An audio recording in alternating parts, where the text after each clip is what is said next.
Oh, hello world. Welcome to Comic Book News. It's me, your old pal, Dan Shaheen. Speaking of old pals, today we're bringing back somebody from my past. Somebody who I turned to when I had my comic book store. I needed some help. I had a series of bookmarks and things that I would make. And I would often reach out. I'd find people one way or another. Artists, usually I looked for comic artists to try and do bookmarks for me.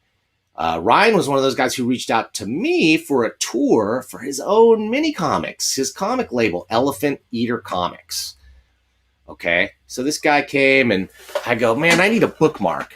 And I'm used to flaky artists, so I'll work with you, right? Please, just return my email, right? And you're a cut above every single other person that I talk to, okay? So not only does this guy return my email, he's like one of the most professional graphic designer types I had ever encountered up until that point. He's like, dude, I know what to do. I know the sizes. I know where to get it printed. I know how to make it happen. Give me your themes. Let me bounce a couple things off you. Bing, bang, boom, it happened, right? It's not like, oh, I want this, and then 6 months later, I finally No, he's a pro, okay? And what have we got?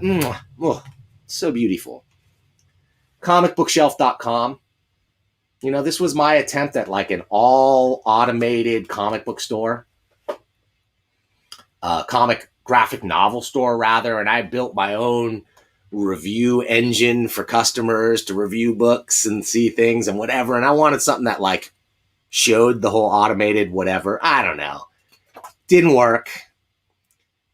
Couldn't compete with Amazon. People want more than curation, I guess. They want rock bottom prices. Well, whatever. They want a lot of things.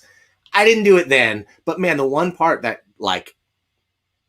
stuck with me was if I need a graphic designer for anything, this guy is he's at the top of my list, okay? Of anybody I dealt with. Now, I've dealt with some others since then. Guys like Jim Blanchard, who did another one of my bookmarks. Gals like Debbie Huey of Bumper Boy did one of my all ages bookmarks. And so I had these three kind of the triumvirate of bookmarks, and they were the three most professional people I ever dealt with. I don't need to look outside of those three people when I need graphic design of any kind, because not only are they just professionals, they know and love comics, right? So they instantly grokked the feel I was going for, the themes. I don't have to explain to them what the word manga means. I've had to do that. So anyway, I'm rambling, but I'm waiting for more people to come on. We got 2 people watching so far. That's 4 eyeballs. That's enough for me. We're going to have plenty of people watch this year. I think you're going to enjoy this. We're going to bring in today Ryan Claytor, and he's going to talk about something called Coin Op Carnival, okay? Ryan came back into my life with this thing. And let me just flash it on the screen, because we showed it on the $1 Million Comics Cam before. This thing is made for me. This is made for dudes that dress like this in like 1981. Okay. We just finished watching Rocky 2 maybe. And then we came out, and then in the movie theater, there were these machines, these mechanical things. And you had to like take minted coins of various denominations and put them in there. And you'd play like a video game, right? No, not just a video game. Dude, you could do what you don't really do. You could win free games. You could rule that table all day long. You could put one quarter in that thing, and if you're good enough, if you got the skill, you could just play it all day, right? And take on all challengers and comers who come. And every time you win another game, knock the whole freaking arcade knows, right? So nothing excites me like pinball. You could take your video games and you can take them with your digital comics, okay? Because I'm all about print comics and I'm all about physical games. So this is like a fanzine, a love letter to pinball, to electro-mechanical ones. The ones before even digital computers. The ones that are just like some dude took some metal and hammered them into parts and then made this thing that is amazing. It's the first like interactive art object. It sucks you in. It sucks you in with your money. It's sort of quasi gambling. It had like a bad boy reputation. Like pinball was going to ruin our youth the way the internet clearly is doing that today. So that gives them that outlaw image that I love. And man, I love fixing pinballs. I love opening them up. I love getting inside and messing around with them. So this magazine, Coin Op Carnival, is made for people like myself. I've rambled enough. Ryan's waiting in the wings. I want to pull him in now. Let's talk. Ryan Claytor. Hey, welcome to Comic. So happy to be here, man. It's man. It's been a real long time. I'm so happy to talk with you right now. I mean, that was when you did that thing for me. It had to be, I don't know, 15 years ago, minimum, probably 17. I think, believe it or not quite that long. My tour that I stopped at your store was in 2007. So 13-ish years. 13. That's 13. Yeah, it's getting up there. I should have known you'd have records like that. You'd have, like me, I got files scattered to the wind. I got a couple of extra bookmarks. By the way, did you get the package of bookmarks that I sent you? Never showed up. Okay, I'm sorry. I'll check the tracking number because I absolutely shipped that thing. I can only assume it's not your fault. Bummer. Okay, well, we'll figure that out. We'll try to figure that one out. I'll probably show anyway, up. Ryan, welcome to Comic Book News, man. I mean, it's good to be at Comic Book News. I've watched a bunch of episodes, and some of my Christmas gifts are thanks to your episodes. Like on Sunday Books, my wife got this giant box in the mail, and she's like, "Did you know this thing was this big?" I got a Walton Skeezix books that I'm really looking forward to digging into. So yeah, I'm a fan, man. I've watched a bunch of episodes, and super happy to be here.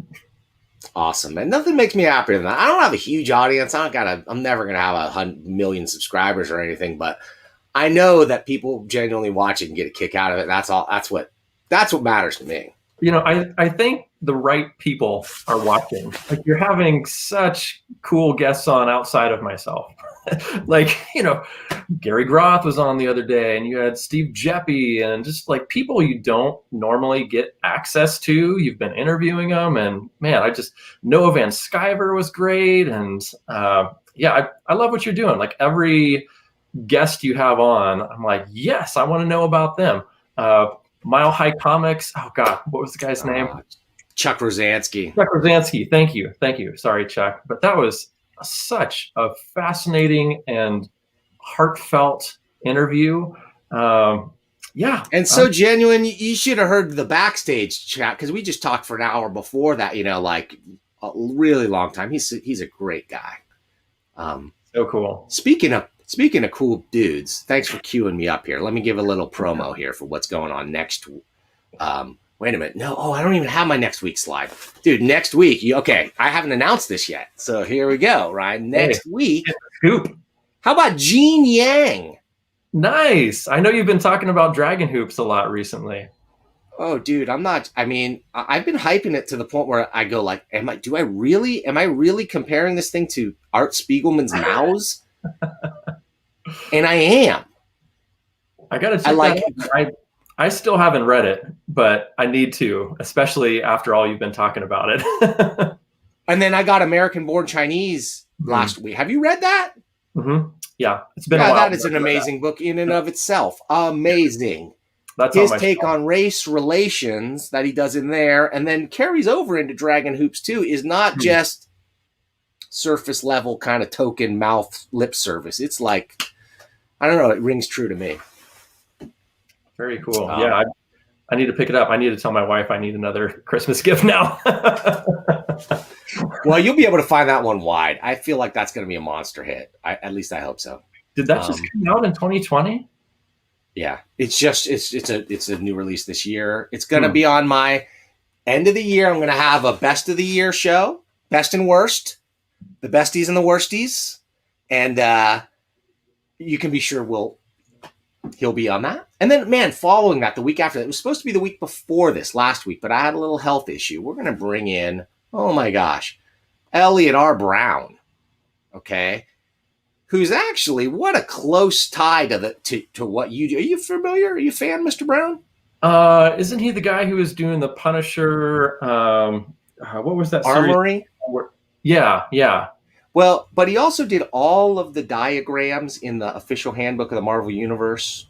That's what I was thinking of. And again, I remember you bringing him up on a prior show too. Well, he did the Baxter Building, which is like his magnum. If you've ever looked at like the schematic designs of the Baxter Building that he did, professional grade, like perfect looking, in an era before computers where he had to build himself to get the perspective right. He was building jigs and stuff on his drawing. Wow. And just as a kind of an autodidact, self-taught on so many disciplines and levels, and like drew those weapons and guns so much you figured he's a crazy gun nut, but he doesn't like guns at all.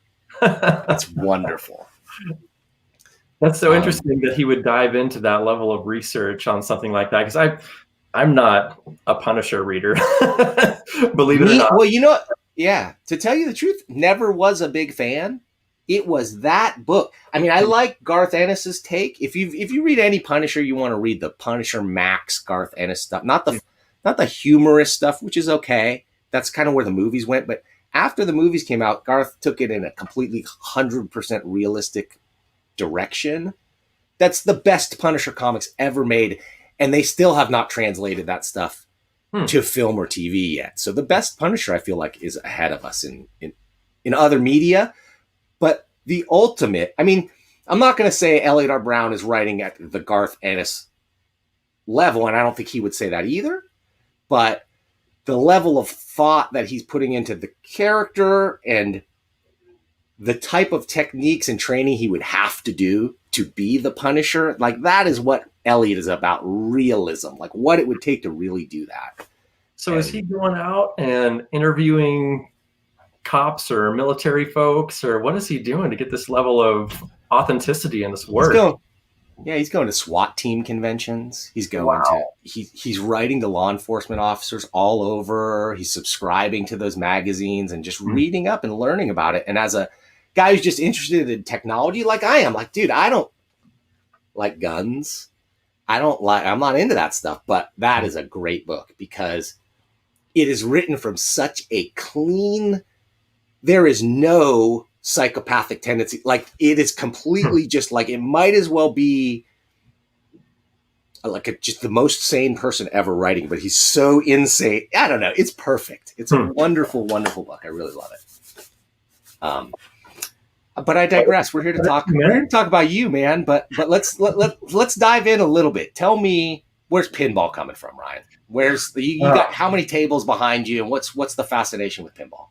Oh yeah, there's a few in this room, but it probably started from I think my dad infected me with this sickness when I was very young.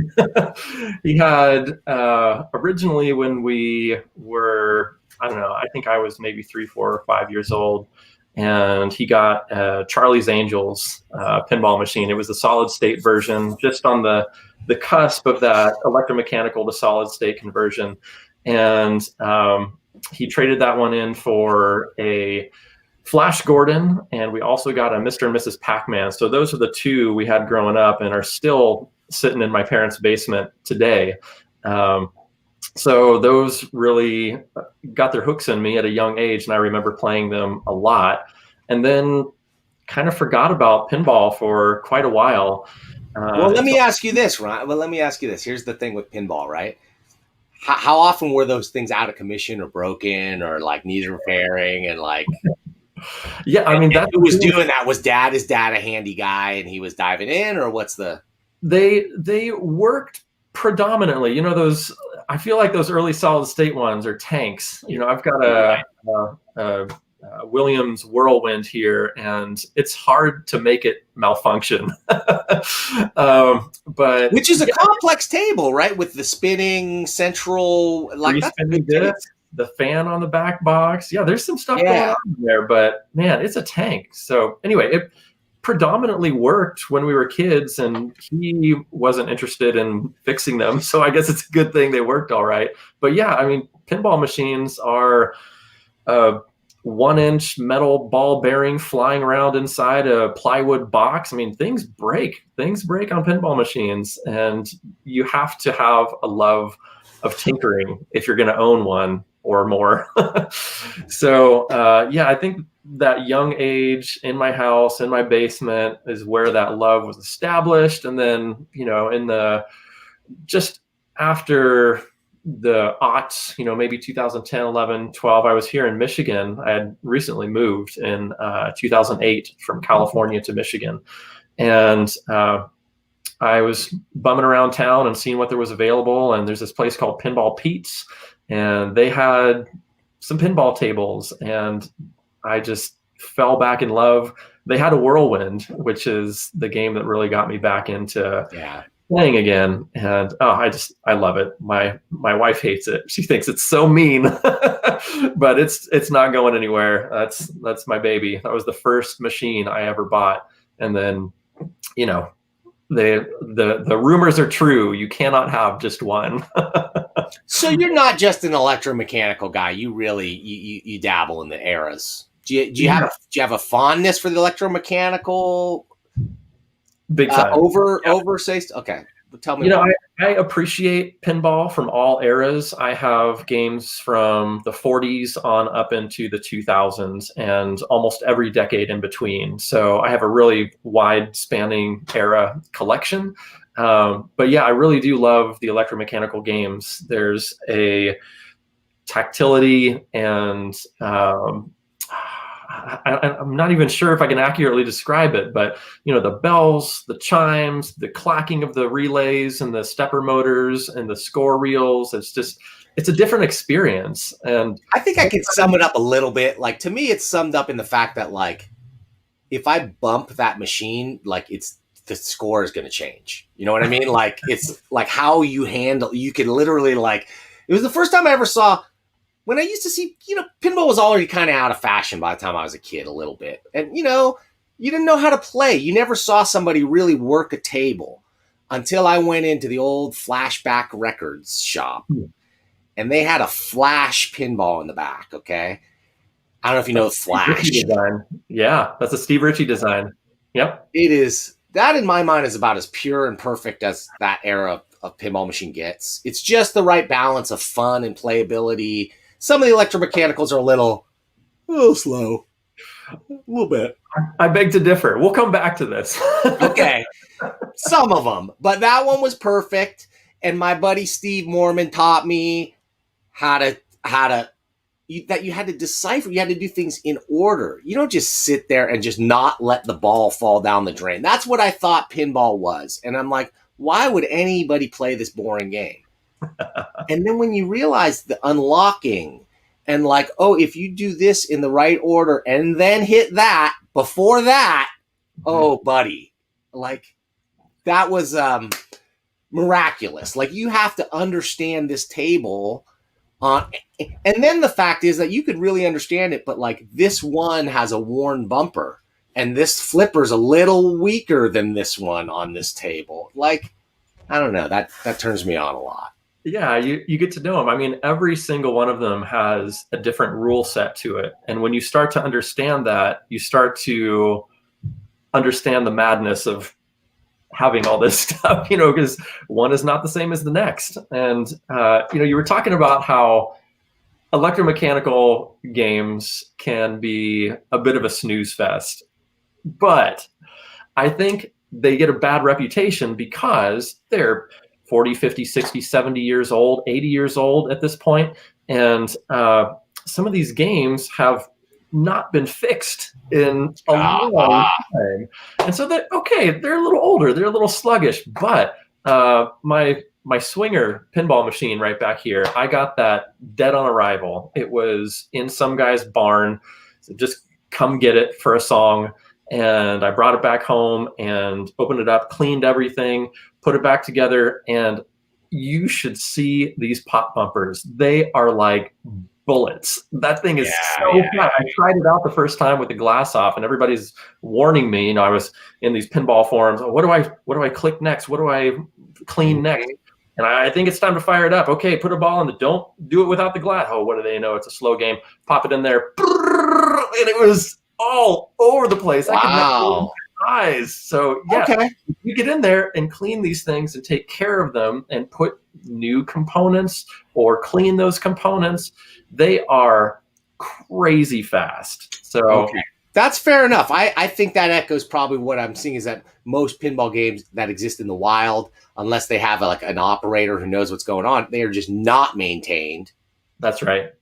At all. And if you're lucky enough to get one of those tables that's pretty bulletproof, that doesn't break down a lot and doesn't have a lot of crazy parts, then over time, those things that never get replaced, the rubber wears out, everything else. So, all right, maintenance, just like anything else. I take it all back, Ryan. All right. Yeah, well, you should, Dan Shaheen. Well, I'll tell you what, there's something to be said for some of the newer stuff too. Like I really loved in college, it became all about fishtails to me. The cross boat ramp. Yeah. Oh my gosh, what a fun game that is. Just fun at the bar with a bunch of people and whatever. Yep. Pinball takes on that social dynamic and just a physical dynamic that, I don't know, video games never did for me. Yeah, and that era of pinball machines, too, was so great, that System 11 era. Although I think, no, that was a DMD, I'm sorry.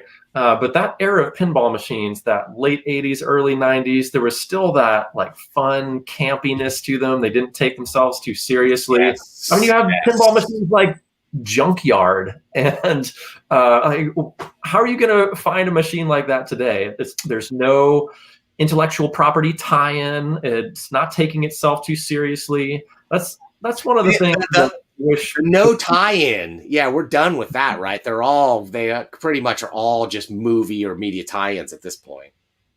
Who's left? Yeah, I mean, there's Ryan. It's just Stern, right? No, there's quite a few folks in the game, actually. So Stern Pinball is the big person on campus, but Jersey Jack Pinball has been making some amazing games. Like they're putting full LCD television screens in their back glasses and just they must have a monster bill of materials for their games.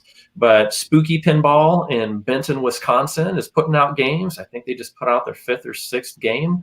Let's see who else is doing it. There's a game called Celts that's coming out from Australia. Because Williams is no more, right? Correct. Williams is no more. There's a new company called Deep Root down in Texas that's putting out games. Let's see. I feel like I'm missing a few. Multimorphic puts out this mind-bogglingly innovative pinball machine where a portion of the playfield is a dynamically updating LCD television screen, so your ball can interact with things on the screen in the game. It's not just a painted piece of wood. So, and then in the back, there's a portion of all physical targets. So it's like the best of both worlds, and that back portion of physical targets is totally modular. So you can pull out that game, put in a new one, all in the same box. Oh. And your the footprint that it takes up is very small by comparison of having 5 games lined up. You have one game and pile some play fields underneath it and save yourself a bunch of room and a bunch of money. And the games are incredible. They've got Lexi Lightspeed, Cosmic Kart Racing. They came out with. Where do I see these? Where do I go to play these tables though? Like, there's not my bowling alley. Yeah, I Where do you don't know why more locations are not jumping on the multimorphic games, to be honest with you, because they're super fun and you can buy new games at a fraction of the cost of new games, full new games, because you're not paying for a cabinet and a back box and all this stuff every single time you're buying a game. You're just buying that modular playfield portion that you slot in. So is that more for the home market though than say the bowling alley crowd? I think a lot of pinball is for the home market these days, surprisingly. It used to be more for the operators, of course, and then that has sort of changed over time. When I was getting into it in the early teens, 2010, 11, 12, 13, around there, they were saying 50-50 between operators and home market. And now I think the home market has usurped the operator market. There's just a ton of interest in having fun in your own home, especially now. That's the only interest. Well, the kid, no offense to the kids, whatever the kids, they don't want to play. So it's dudes of our vintage or older, probably. We're the only guys with the cash and the interest to maintain it and do all this crazy stuff that you got to do. Right. I mean, you can't sell these games to a teen. They just don't have the cash for it yet. But with that said, these things are surprisingly accessible. I mean, I bought that Swinger right there for $75. That's the game I nursed back to health. Yes. And let's see, a couple of these games is Paul Bunyan right here. Yeah. $200. Let's see. But there's a parallel here. There's a saying that there's no such thing as a free piano. And I think that applies to pinball machines too. There is no such thing as a cheap or free pinball table. I have received both, cheap and free. but then how much time did you then pour into? So that's the thing. If you feel your time is spent well doing that, then wonderful. I wish if I had the time, tell you the truth, there's nothing I'd rather do than turn my garage into like a pinball repair shop. But yeah, I'm just saying, if the will is there, the barrier of entry is not as high as you think it might be. So okay. Well, and you shrewdly identified this lucrative segment. And you're like, how do I exploit? Where? How can I dip my beak? How do I wet my beak in this pinball aficionado stream of cash? And so you said Coin Op Carnival. How'd you hook up with Nick Baldridge? How did this project come together? Let's bring it back to comics. Yeah, I mean, first of all, you're exactly right. I base all of my life decisions on money. That's why I'm a teacher and a comic book artist and a pinball enthusiast. Of course. That's why I do comic book retailer YouTube videos, right? Like, it's all about the Skrilla. Yeah, absolutely. Yeah, so I'm very glad that you brought up one of my very best friends, Nick Baldridge. He is just salt of the earth, nice guy, except for throwing me under the bus on our Facebook group and trying to get you to ask me about technical questions. Don't ask me tech stuff. We'll get there. But Nick, I so wish you could be here, buddy. And this book would not be what it is without Nick Baldridge. I say that time and again, and I'm not going to get tired of saying that. We originally met. Book? Show me that book again. Which book? This book. So Nick and I. I don't know. I don't mean to interrupt you. But I just don't feel like we can do this justice without, what we got to do here, right, Ryan? Why don't you give us an intro? Where do we go? MDC Where do we gotta go? Let's do it. We're going straight into the $1 million comics can, baby. There we go. I was waiting for it. I love it. Oh my goodness. I've got all kinds of Ryan materials here. Let's see. Make sure this is all working. Oh, yeah. Hey, now. Look at those beautiful bookmarks. All right. Yeah. Take a look at those, pals. Limited edition. Even more limited than before because I had hundreds of them that are lost in the mail somewhere. Those are vintage. And you know what? I put my presidential vote on it too. So very nice. I guess that didn't get counted either. Just kidding, folks. All right, Elephant Eater Comics. Tell us what about that first. We'll get your self promo out of the way. Tell us about that for a second. Sure. So, Elephant Eater Comics. It's the moniker that I self-published my books under. And it's based on a saying that my dad used to tell me all the time when we were kids. He'd say, well, it's like eating an elephant. You just do it one bite at a time. Before you know it, you're done. So I always think of that when I have big tasks in front of me, like making books or going through school or whatever you happen to be doing in life. And it served our family well. Great logo. Thank Great. you. I'm familiar with that phrase too, so it's very evocative. Look at that hand-drawn and hand-lettered touch. This is a comic book news first. I want to put your sticker. We're going to give it a permanent place here in the $1 Million Comic Cam, I think, on the floor. I want to figure out how to do that. Let's take a look at Coin Op Carnival because this is one of my favorite books that has been sent to me in the $1 Million mailbox. Cool. Thanks, man. That means a lot. Let's just look at the first. You open it up and let's just take a look at one little loving detail here. Let's look at the barcode. This is what I'm talking about, dude. That is what I'm talking about. That's somebody who cares. Look at this inner hand-drawn inner cover. Like, this is lovingly crafted. Did you staple this yourself, or did you this come from the printer this way? Are you saddle stitching yourself? What's the printing process like on this? Well,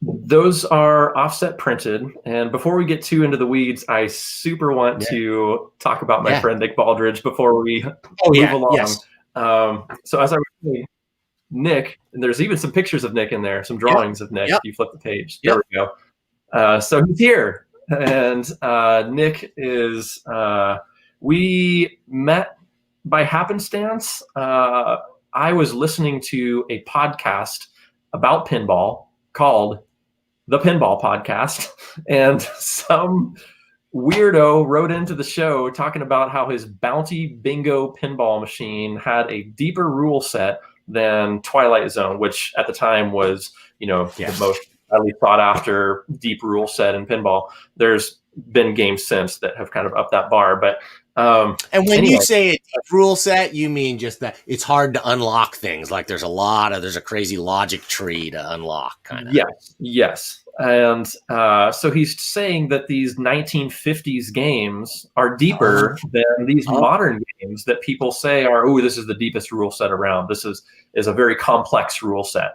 And I wrote the co-host of the show, Don, and I said, Don, you've got to send me this email. Who is this guy? And he's like, well, here's the email. And by the way, he's starting his own podcast. And so I started listening to Nick on some very early episodes of his podcast. He's up way over 400 episodes now. And we started talking in very short order and, struck up a friendship. And then in, what was it? 2, 3, 4, 5 months, we decided to throw caution to the wind and throw both of our families together into an Airbnb halfway between us and hope for the best. And our families are just, best of friends. The kids get along, Nick and I get along, the wives get along, and we've been doing that every single summer since we met. And one of those summers, we were talking to each other late at night and said, what would be cool? And basically we laid out the idea for Coin Op Carnival. We didn't know what it was going to be called or exactly what was going to be inside, but we knew it was going to be a fully illustrated magazine about electromechanical games.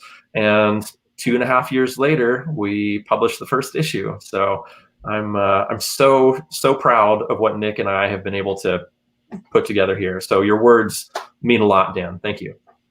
That's awesome. Well, I mean, because I go like when you guys were sitting around and you're trying to decide like who the target market is. It's like you're doing these Venn diagrams. It's like, who's this Dan Shaheen dude in the middle? Like, who's this guy? Because this just everything about it is me. You know, like a pinball comic, you know, by itself wouldn't do it for me. Like, I don't know. It would be like if you're a skateboarder, like Skate Man ain't doing it. Nice. You know what I'm saying? Like, but Coin Op Carnival, this is like, oh my gosh, this is somebody who gets it. What's going on? The deep attraction to pinball I don't know. There's many levels to be attracted on an artistic, on a mechanical, on a commercial level. Like to me, the pinball operator and the history and the cracking down on pinball parlors as like, you know, it's the scourge of our nation. Like I love that part of it. Oh yeah, it's fascinating. I wish Nick was here to talk about some of that with you because he loves bingo pinball machines, and those have a pretty heavy place in the illegalization of pinball because they were thinly veiled gambling devices. I mean, they wouldn't have actual payout hoppers, which some early pinball machines did. And so there was a reason behind why they were outlawed. And so they kept doing things to avoid the law, like they wouldn't pay out, but they have, you know, replay counters. You were talking about at the beginning of the show. If you do well, you can keep playing. Well, that's because you get a high score and then you know, you get that free game and then you can play again and keep doing that. Well, these bingo pinball machines had replay counters that went up into the hundreds and even thousands of games. So what are you going to do with 900 games? You can't sit there and play it off. So you go up to the barkeep and you say, hey, got 900 games over there. What are you going to do for me? And he pays you out for them and then knocks off all those games. And then the next guy steps up and tries drinks or whatever, takes it off your tab or whatever, keeps you in there drinking, doing stuff. They're obviously making money off of it or it wouldn't be there. Right. But thank goodness the government could step in and take care of that scourge of our nation's youth and, you know, make sure that only takes place in Las Vegas or wherever. I don't know. So here's you and Nick, your mutual love affair with pinball. And you immediately go, you know what? You know who we should start with? And you get into this dude, Wayne Nyans. That's right. And I mean, you could anybody else doing like a pinball fanzine or whatever. Like anybody could have kind of written this story, maybe talked to some people, did an interview, right? Did this interview. Maybe take some pictures even. Ryan. What is going on here, buddy? Because this is not just fully illustrated, but like little paper dolls for Wayne Nyans. I mean, if you look at that building on the page you're on, that's Crane Technical High School, and that is photographically referenced. We went to the Chicago Historical Museum, and I didn't go there. I called them, and I said, hey, explain the project we're working on. Do you have any yearbooks from around the 1930s of Crane Technical High School? Turns out they had this bonkers photograph that they sent to me, and they said, yeah, if you want to use this for reference, you can, or if you're using it whole cloth, then we'll need something from you. And I said, the whole book is illustration, so this is fine. But that is actually Crane Technical High School illustrated. So almost every single image in here is copiously illustrated, even down to, so here's another page. That guy from General Electric that's holding that stepper motor in front of you, that is, well, the guy, yes, him. He purchased the patent for this particular mech that Wayne built when he was a teenager. When he was in high school, he was building this stuff, like patented materials. And he's since told me, you know, if I had kept the patent for that thing, I would have been a millionaire now. But and when you think about what that is, it's like a logic driven stepper controller. Like, it's really tough to explain how this was the bridge between, say, clockmaking and computer technology, right? Like, there's a link here. Yeah, I mean, that's the free play unit. That was the start of allowing coin-operated games to be operated on free play. Amazing. And now this is where we get in, though, past, it's because you're not, I don't want to say just an illustrator, but I'll say it. Just an illustrator. Anybody who's like, I'll draw you one picture for your article. Okay, great. You're cool. You're wonderful. You're not a cartoonist. Ryan's a cartoonist. So we got comics here. I'm going to say you took up the challenge of, I don't know, the driest imaginable subject matter to make visually interesting. Oh my God, it's so fascinating to me. That's not a joke either. I know. But apart, say, from like, I don't know, I struggle with this too when I try to think about like computer hacking stories or whatever. It's so boring to write somebody in front of a computer, like typing. It's so boring. But you can use all the tools here of cartooning to just breathe some life into this guy's story, to give him some humanity, to show that like there's people kind of pushing him around, but he's just a wonder kind. His passion shines through. It brings him to the top of the industry because he's the guy. You look at this comic right here, and it tells the story of how he told off his boss during the Depression. This is not the time to be looking for a new job, right? And he'd had enough, and he was 21 years old, and said, "All right, later," and walked a couple blocks down the street to Gottlieb, where he worked for the next 40 plus years of his life. Hired from there. He was like family at Gottlieb, and he's there with his mother. His mother was widowed. His father passed away, so this was a pretty risky decision at this time. He's the Jack Kirby of pinball. Yeah, I have so much respect for Wayne, and it was such a joy to work with him on this project. Okay, here's another page that I want to talk about. At the top of that page, you see the Chicago Coin Gottlieb joined building. So Gottlieb was renting a wing of that building from Chicago Coin. They were both coin-op manufacturers, and a photograph of this building does not exist.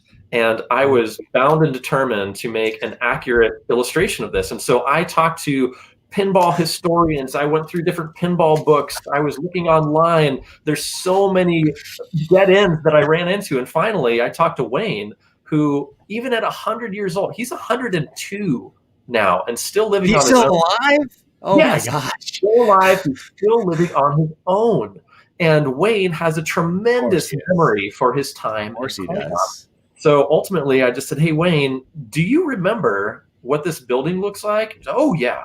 And I said, "Could you describe this to me? And then I'll draw it. And then you tell me if that's right or not and what I need to change." Said, "Oh, yeah." And so we had, about a dozen different email exchanges of him saying, "Hey, it's like this. Actually, move this wall over here. And oh, yeah, the delivery alleyway.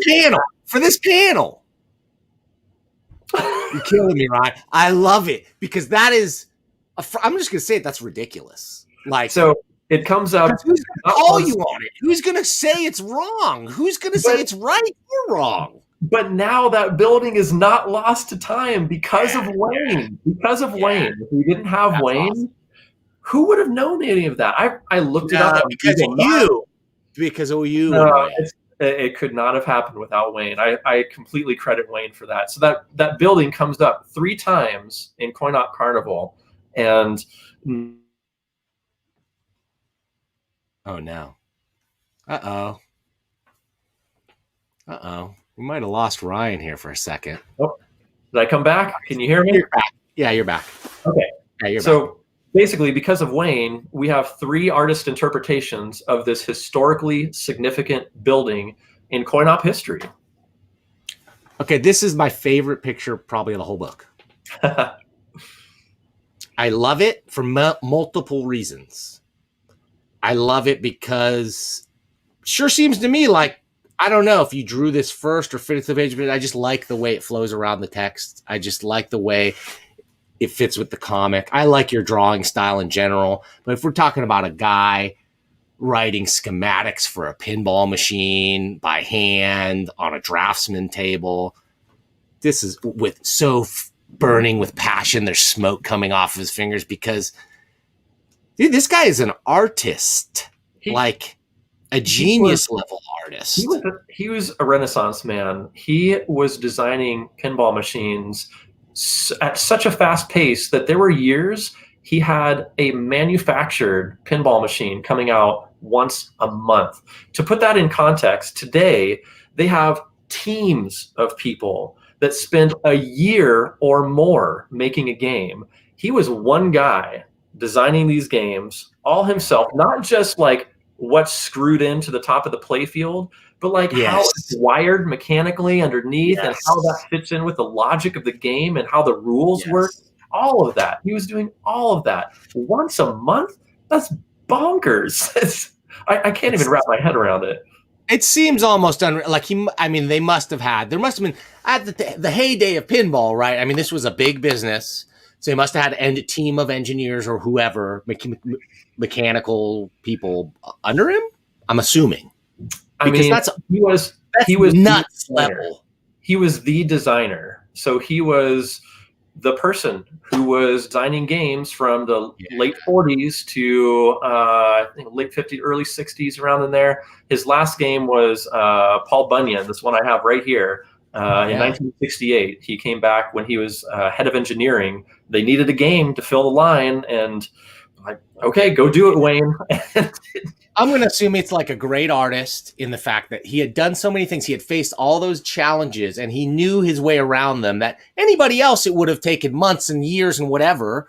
But he's like, oh, that problem, I solved that 3 weeks ago or whatever, that level of technical proficiency, and I should say domain proficiency, right? Like that was his world. That's those boxes. That's a good way to put it. Yeah. I mean, frankly, outside of military encryption devices and stuff, there is not much more complicated in that era than those things. That is like, he is like a top level engineer at the height, but plus all the playability and the artistic sensibility. And it's one thing to be able to design a pinball game in a month and build one yourself like a prototype, but to ship one into production. Right. Just because you build it yourself doesn't make it manufacturable. Yes.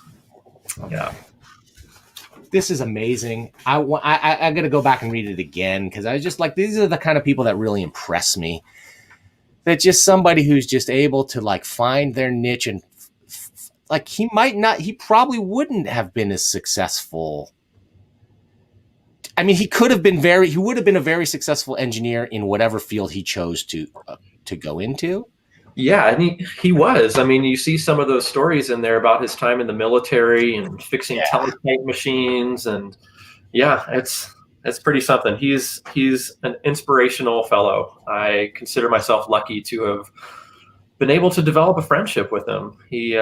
He's an amazing man. Okay, so you had history of Wayne, and then we get into some reviews. It's like straight up reviews, which would normally, I mean, I've read some pinball fanzines and whatever. You get a review, decent. This is really in depth on a level you don't see. Breaking it down into the various categories about the artwork, the gameplay, the rules, and everything. I really appreciate the level of detail you guys are going to. Yeah, and this kind of comes back to a comment that you made to begin with. Hey, electromechanical games, super slow and boring, right? Well, not only can they be fast, but they can also be cerebral. Read through that Mystic Marvel rule set. There are 5 different ways to specials. So you have multiple sequences, multiple ways to achieve these free games. You're trying to achieve that knock, right? Like that is you beating the game. That's you completing Mega Man or whatever. Is there a sweeter sound? Is there a sweeter sound? I don't know that there is right? than the knock. Yeah, I mean, maybe matched only by the bells that are inside, but it's beautiful. And so you can appreciate these on a number of levels, from, I mean, the complete novice to just keeping the ball above the flippers, to understanding these different rule sets and moving to a higher level of trying to beat those games. All right, now let's get into your review a little bit. Space Pilot. So it's not a pinball machine. These are where like I dabbled in. I have not played these a lot. Where I've seen them a lot is the Pinball Hall of Fame in Las Vegas. And they don't often get a lot of play. Which, by the way, the Pinball Hall of Fame in Las Vegas is moving to the Strip, right across the street from Mandalay Bay. Yep. They got this piece of land. They are building the new building right now. They've got plans for a gorgeous... On the new Strip? On the Strip, yes. Like right across from Mandalay Bay. Yeah. Yeah, wonderful. So, next time you head over to Vegas, look out for a new location. It's going to be amazing. I stopped at the Pinball Hall of Fame on our tour. Nick and I did a number of different stops in 2019, thankfully, before the pandemic hit. And the Pinball Hall of Fame was one of them. And Tim told me all about this new place, and now it's coming to fruition. It's really amazing. Yeah, I got your tour stop, your release tour series. Yeah. I'm telling you, when you're ready for volume 2 and this thing's over, I'm ready to fly out to Vegas. And we'll do it upright, buddy. Okay. Now, this is where I was into the reviews, and I'm like, okay, these guys are great, but like, I really want the hardcore stuff. And then I turned to this. Okay. It's funny you say that, because most of the civilians that read this are like, I loved everything, but that text segment, I don't know. Dude, forget them, because I'm so glad to hear that from you. This is the most fascinating thing in the world to me, because, dude, there's complex interactions being modeled here. And if you open these things up, it's just a bunch of wires and a bunch of switches. I think I was telling you that I fixed a Bride of Pinbot, and, and it was like the guy sold it because he couldn't, the head wouldn't move anymore. And he figured it would cost $100. I took it apart and dug inside and found one little switch where the arm was just bent a little bit, and bent it back into shape, and it was perfectly working again. Nice. These things were made to last. Like, the electromechanical stuff really doesn't break that much, right? It's the wiring connections maybe wearing out and stuff. Tell us a little bit about it. The electromechanical games, they like to be played. They like to be exercised. And basically, it's a bunch of little switches that are making contact and moving the electrical current. If they sit around and they're not played, they get dirty, and then they don't conduct electricity. So you need to clean those contacts. And when they're being played, those contacts are being cleaned because there's this deflection that happens and automatically cleans those contacts each time they touch one another. So if you have them, play them. And if you haven't played them, that's a wonderful thing. That's kind of wonderful that like they need to be played with, and like they want, like, if you just play with them more, they'll be fine. But if you ignore them, they're gonna break. I kind of like that. But I really am so happy that you were drawn to the EM Tech article, because Nick, he's conceptualized this series of articles so that essentially you can purchase an electromechanical game, even if it's not working, and understand how it works and fix it. And on my end, I am a very visual learner. I don't do well with a big wall of text in front of me. And, I'm trying to make visual these things that you would do to fix these games. And I broke my brain and put it back together trying to make some of these illustrations. And it was worth it, because I've had folks come to me who are seasoned electromechanical techs. And they told me, I have not seen a better diagram than that one that you did of the relay one page back. I wish I had when I started, and that makes it all worth it. I mean, that was me trying to teach myself how these things work.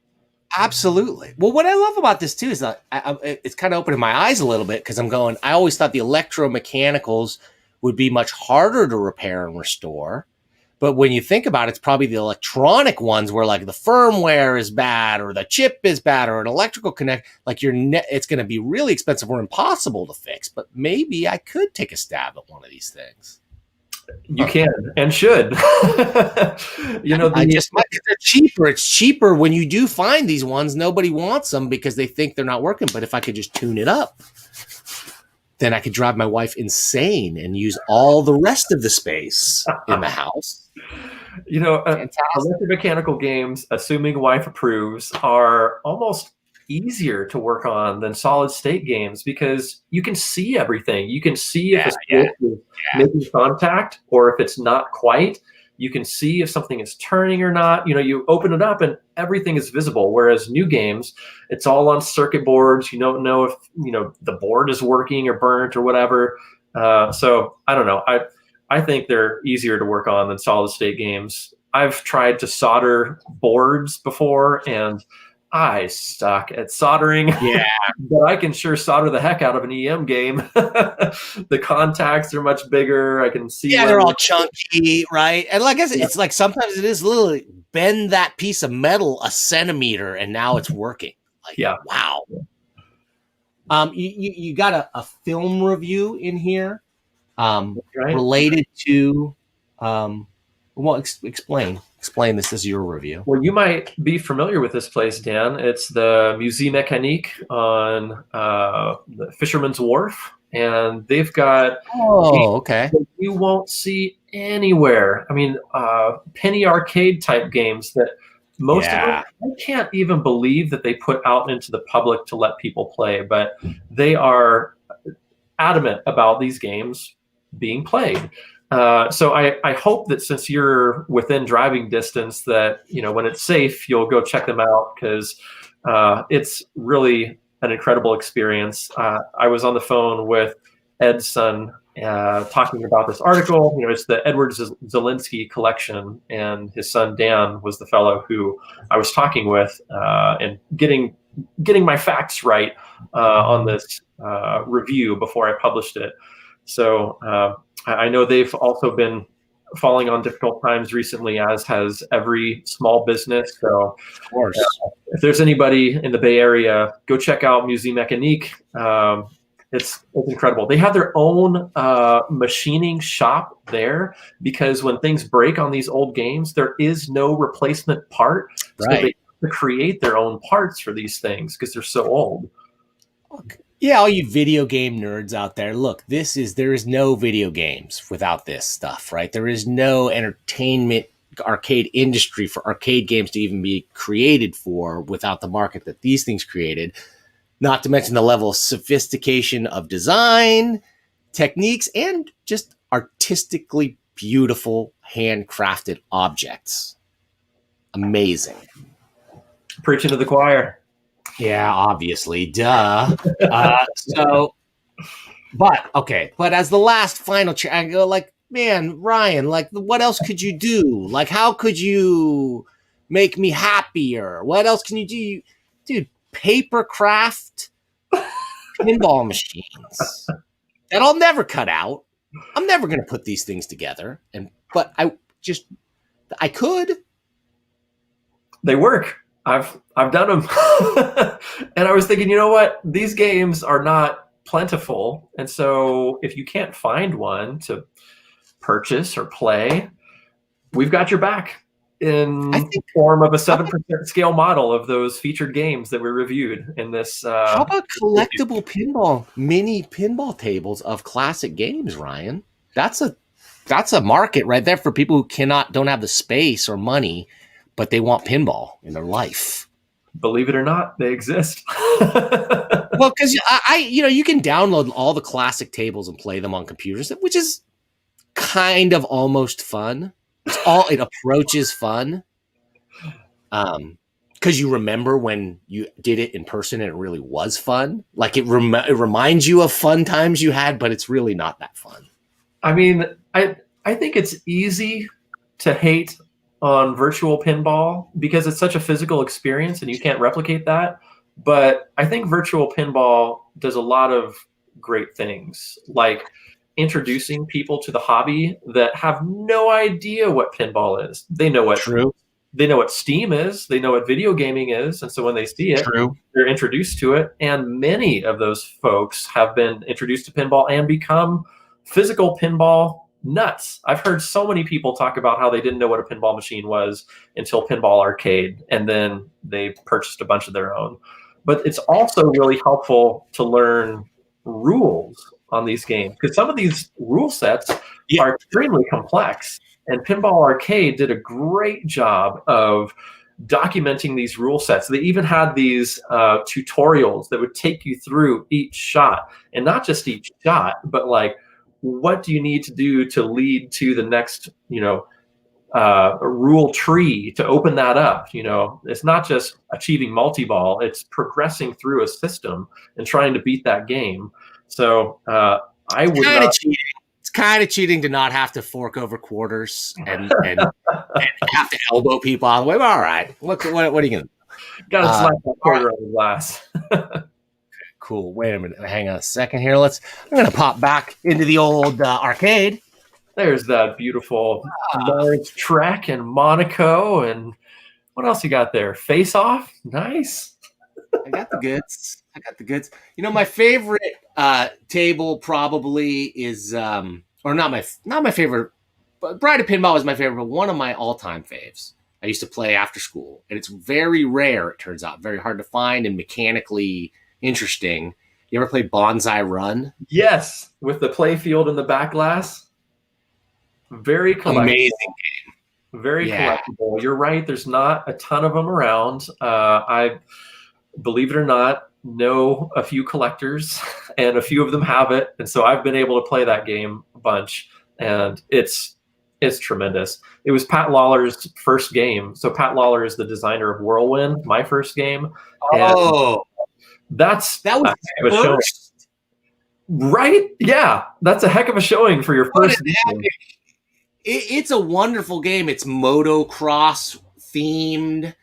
And you get into this race scenario where you play the regular board, and then it's time to race down the mountain, and you're playing with the pinball in the back glass. It's just a mind blow. Yeah. It subverts everything about pinball. And every time I go to the Pinball Hall of Fame, though, it's almost always out of order. The cool thing about that game too is that the ball that's on the horizontal play field is the same ball that gets lifted up into the vertical play field. It doesn't do some smoke and mirrors trick. Like, it's the actual ball, and it moves between those play fields. It's incredible. All right. Hey, so Ryan, I remember when I called you in, I invited you to bring some books and bring some comics. You got any comics you want to talk about? Yeah, I do, actually. I have them down here, but you know what I really want to talk to you about are my students' comics. Oh, yeah.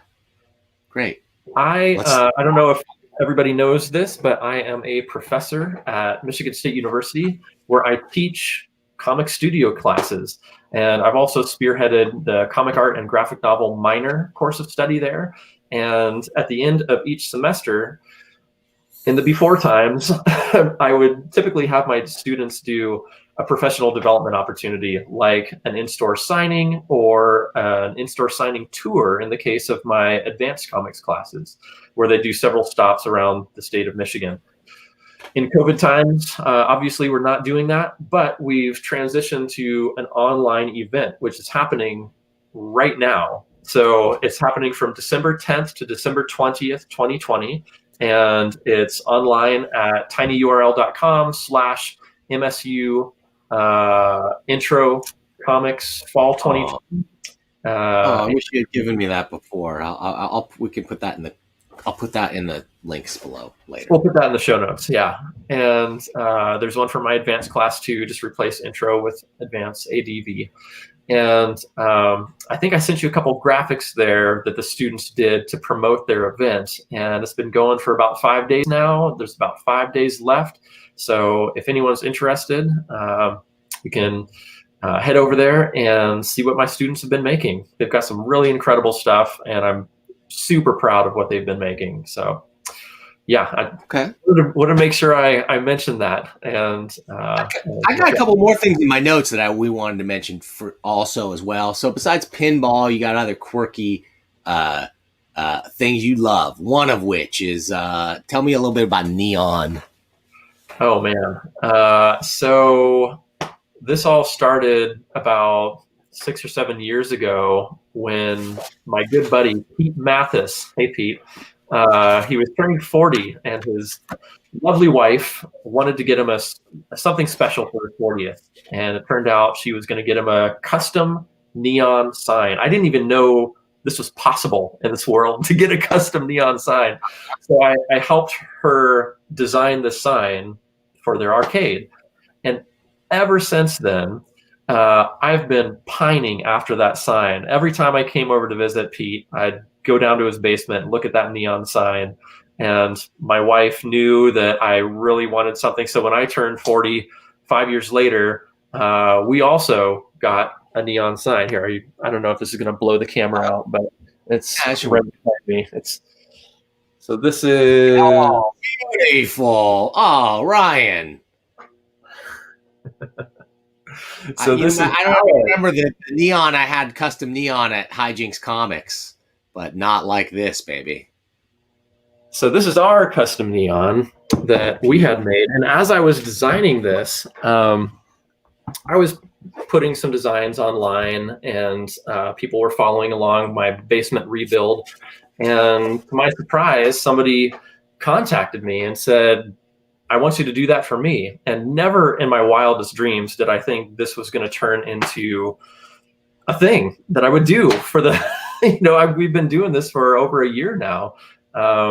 So there's a tremendous neon bender in Michigan, and he lives about 40 minutes away from me. He's the guy who did this sign.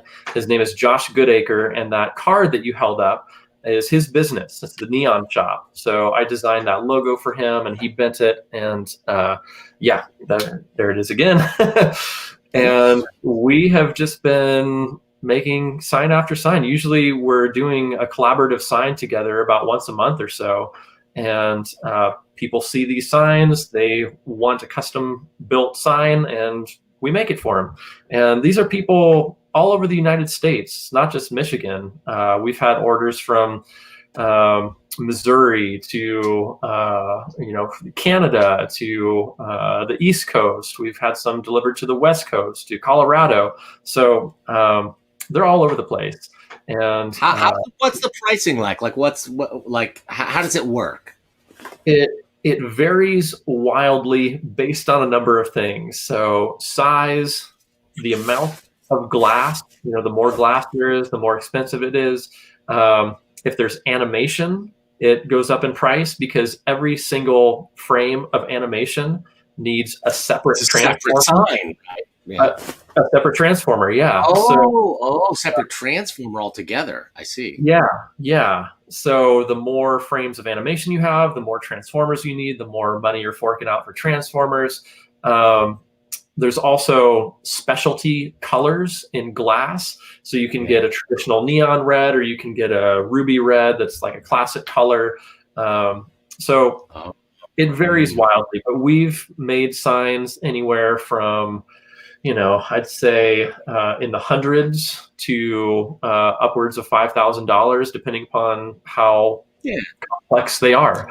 So we had a local neon guy in San Jose, old school. There's not too many of them even around to find, but I found the guy, and once I found him and talked to him, it's actually pretty reasonable to get custom neon if you know somebody who does it. It was $50 a letter, which kind of sounds expensive until you go, it is the best sign you're ever going to have for your business.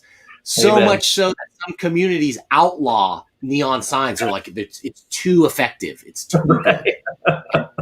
Which is so ridiculous. I mean, if you've ever stood in front of a neon sign, they are just so captivating. There's no replicating it.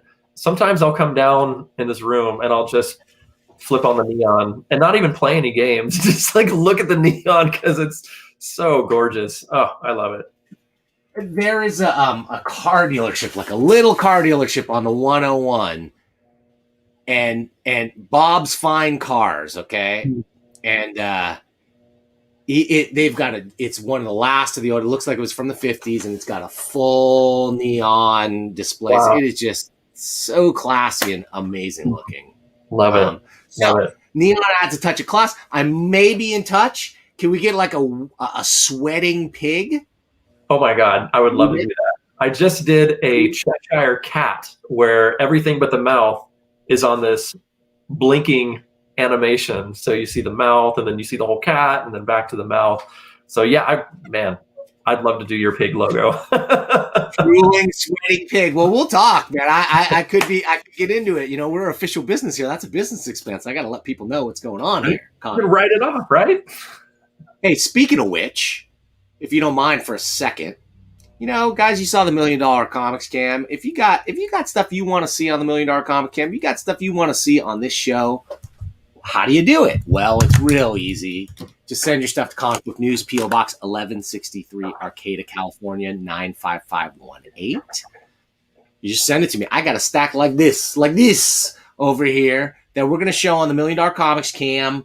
I'm actually trying to put something together for this Thursday, like a last-minute thing with Larry Young. I don't know if you caught any of our... Yeah, you did. You saw.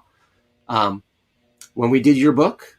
That's right. I really loved talking with Larry. I like cold, like just showing him stuff he's never seen before and getting his take on it. I wrote Larry after that, and you know, I don't know Larry personally, but I feel like I have a connection to him because when I was first getting back into comics in like 2002 or so, I picked up his book. It was a collection of articles called True Facts. Yep, that's right. And I carried that little pocketbook around with me and read that thing, and that is a treasured book for me. So after that, I'm glad to hear that. $1 Million Comics Cam you guys did, I wrote him and let him know that and thanked him for the kind words.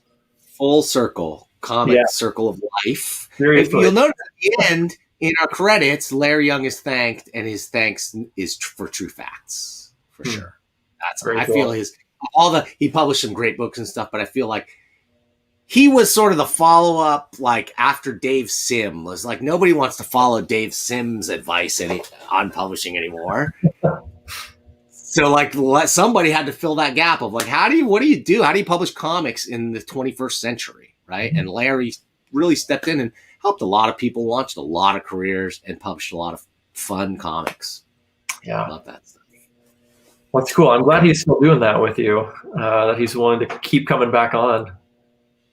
Me too, man. I had to drag him kicking and screaming to get him on the first time, but once he did it, he's like, oh, this is great. This is fun. It's fantastic. It seems like he enjoys it. Larry, got to drag him into everything. He loves it, though. Okay, Ryan, so what have I got left here on my list here? I talked about, watches. Yes. You got any Show pictures? Me your watch. I don't. I thought you would be wearing one for sure to flash. So I'm sorry, I didn't get on my graphics. No, dude, I'm sorry. The $1 Million Horology Cam. No, so yeah. I guess my watch hasn't arrived yet. It'll be with my neon sign next week. Okay, we'll talk. I will let you know my bank account number. Yes. So tell me about watches. Like you do watch design too.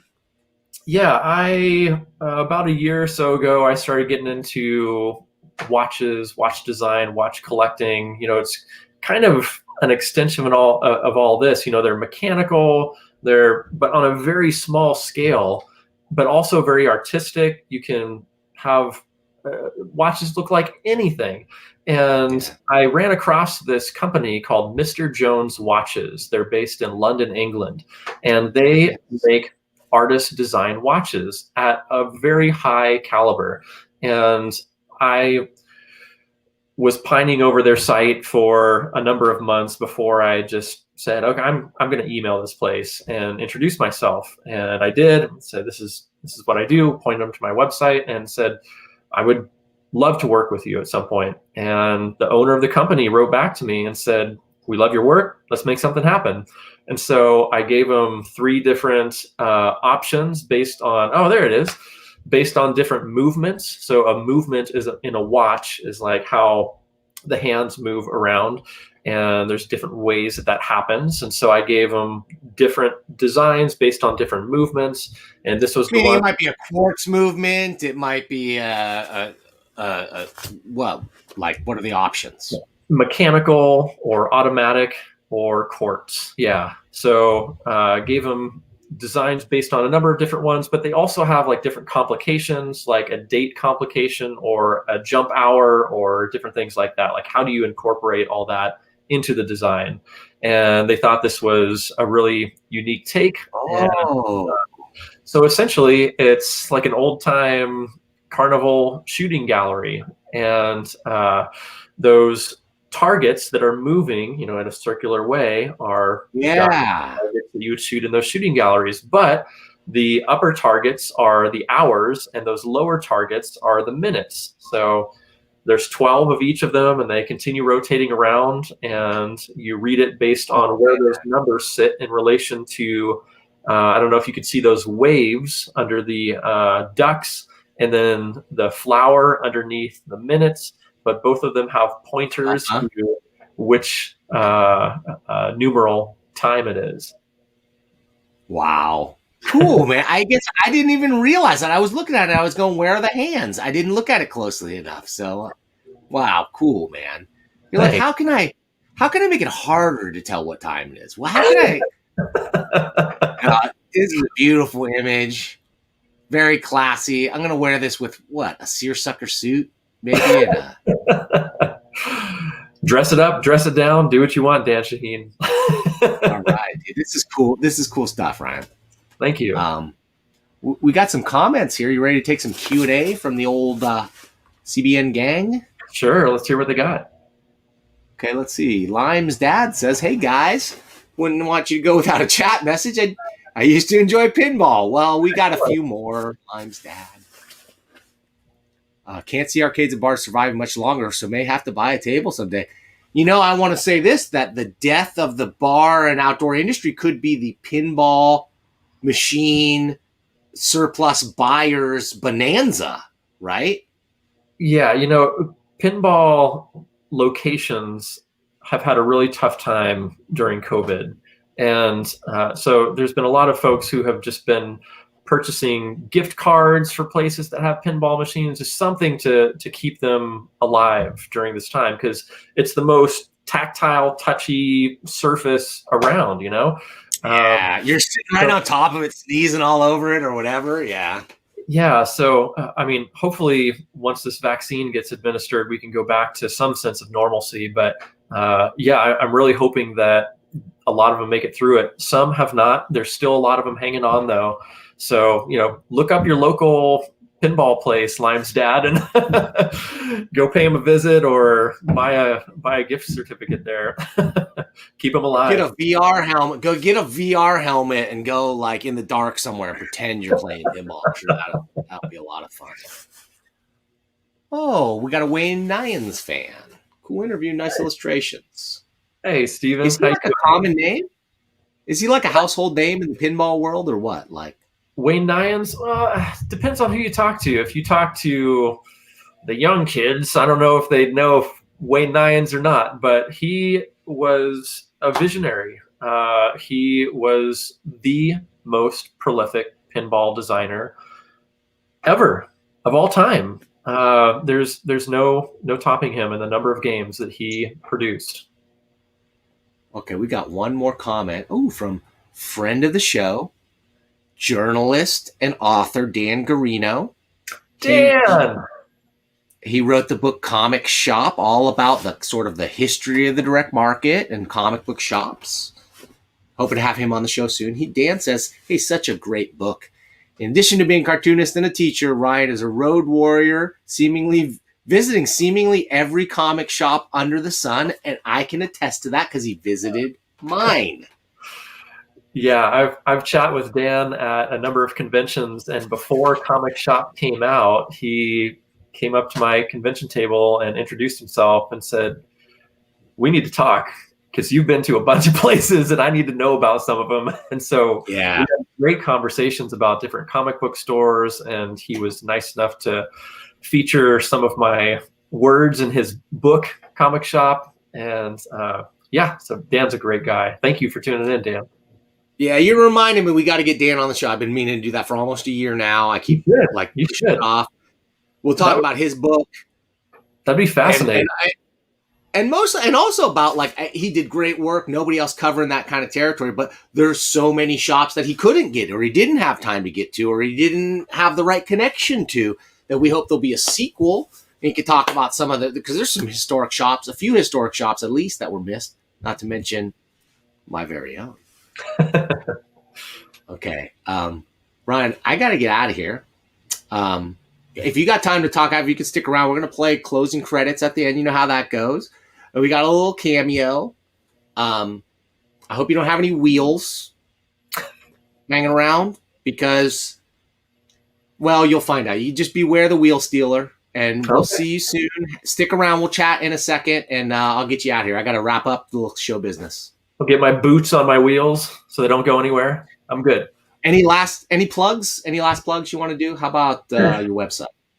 Yeah, let's send them to Coin Op Carnival. Thank you. That was where I was going to say. We're still packing things up for holiday shipping. If you're interested, the first book Nick and I could not be more proud of. So just want to say thank you so much, Dan, for giving me this time to talk. And one more thing, if you guys want to check out some student comics right now, let's put that URL in the show notes for today's episode. Tell me the URL, Ryan. tinyurl.com/MSU, like Michigan State University, Intro Comics Fall 2020. And are you ready for one more? Sure. Perfect. tinyurl.com/MSU ADV for Advanced Comics Fall 2020. Oh, /ADV. Wait, ADV what? That's it, like advanced. Just tinyurl.com/ADV? Oh, no, tinyurl.com/MSU ADV Comics Fall 2020. Woo! I thought it was TinyURL.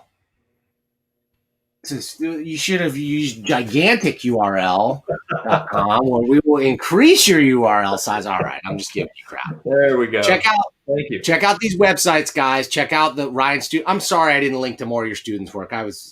You know what I'm up against. We'll get it in the show notes, or people see the screen. For sure. Please check out these websites. Ryan, thanks for sticking around. See you in a little bit. Thanks for the interview. This was great, Dan. Great to see you again. Awesome.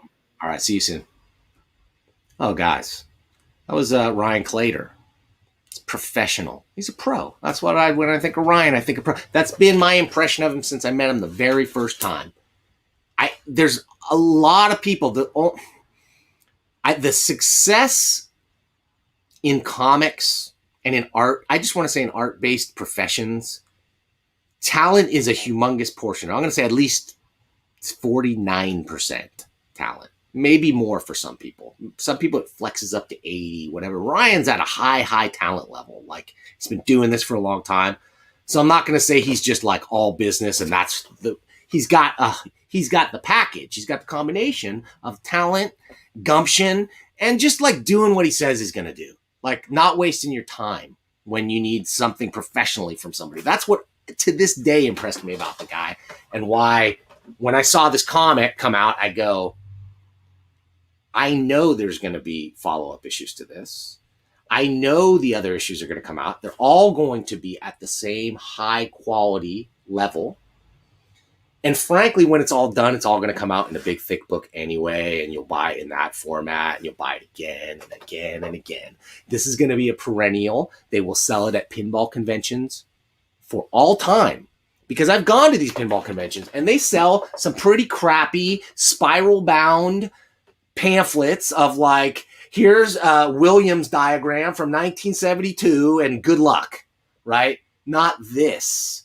not just meticulous mechanical information, but like history and layers of what.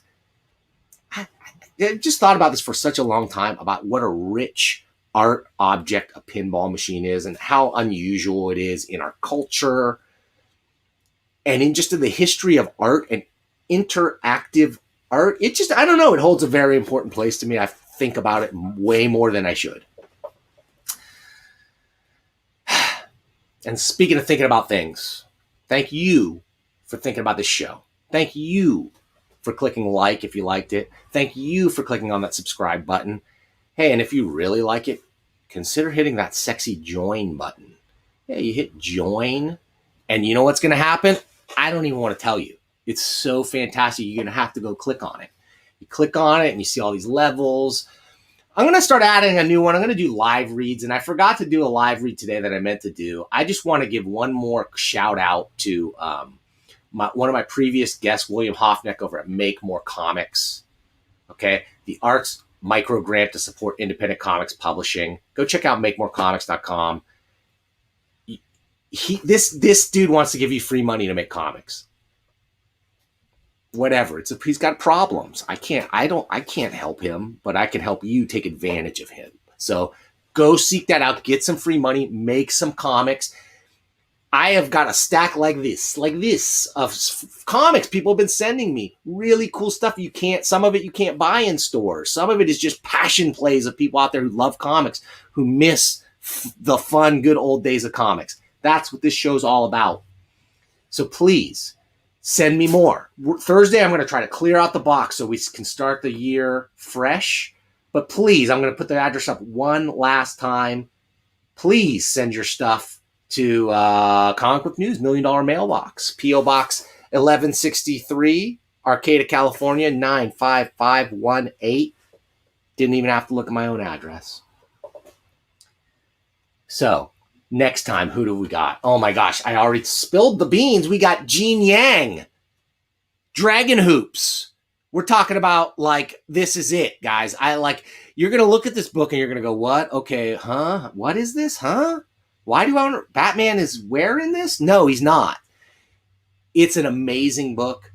I've been hyping it up. I've been comparing it to Art Spiegelman's Mouse of all things, and it stacks up. I'm going to say it.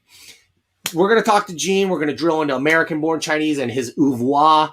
We're going to look at his DC stuff. We're going to talk about Superman Smashes the Klan, as well as his other works for DC, and where Gene's going in the future, because I think he's got a future far beyond, no offense to Superman scribes, but he's got a career far beyond that, because the guy is just a great cartoonist.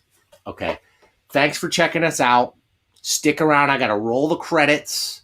There's a cameo at the end. Don't forget to get a grip on your wheels, folks, because you might be in for some trouble. We will see you when. There's a time when it's going to be, and I can't remember. Oh, yeah, it's next time.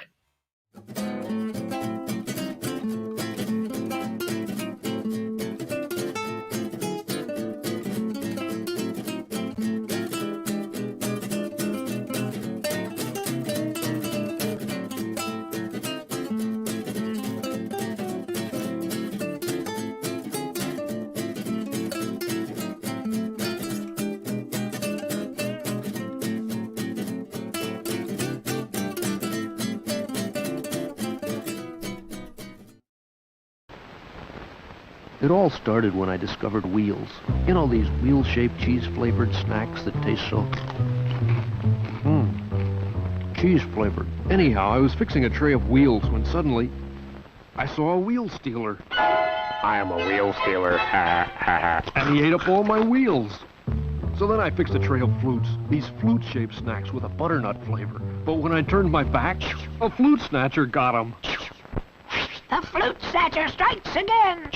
So then I bought crowns, crown-shaped snacks with the scrumptious corn-roasted flavor, and I was enjoying their corny crunchiness when I realized the character on the TV screen was in reality a crown grabber. Crowns!